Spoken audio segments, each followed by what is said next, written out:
حکایات رومی سے ایک سبق آموز حکایت۔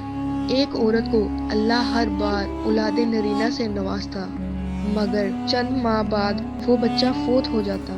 لیکن وہ عورت ہر بار صبر کرتی اور اللہ کی حکمت سے راضی رہتی، مگر اس کے صبر کا امتحان طویل ہوتا گیا اور اسی طرح ایک کے بعد ایک اس عورت کے 20 بچے فوت ہوئے۔ آخری بچے کے فوت ہونے پر اس کے صبر کا دامن ٹوٹ گیا۔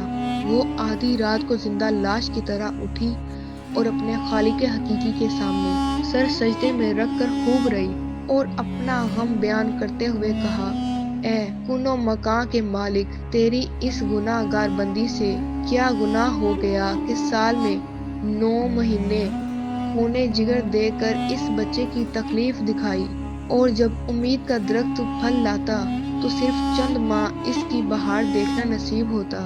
اے دن میرا دل غم کے خول کا شکار رہتا کہ میرا بچہ پروان چڑھے گا یا نہیں۔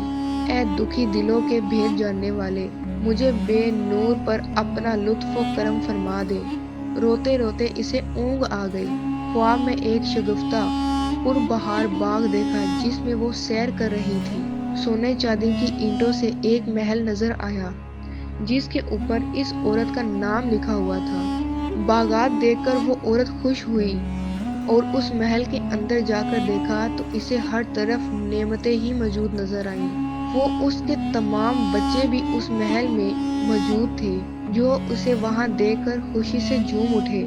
پھر اس عورت نے ایک غیبی آواز سنی کہ تو نے اپنے بچوں کے مرنے پر جو صبر کیا تھا، یہ سب اس کا اجر ہے۔ خوشی کے اس لہر سے اس کی آنکھ کھل گئی۔ جب وہ خواب سے بیدار ہوئی تو اس کا سارا ملال جاتا رہا اور اس نے بھیگی ہوئی آنکھوں سے عرض کیا، یا الہی، اب اگر تو اس سے بھی زیادہ میرا خون بہا دے تو میں راضی ہوں۔ اب اگر تو سینکڑوں سال بھی مجھے اس طرح رکھے تو مجھے کوئی غم نہیں۔ یہ نعمتیں تو میرے صبر سے کئی زیادہ ہیں۔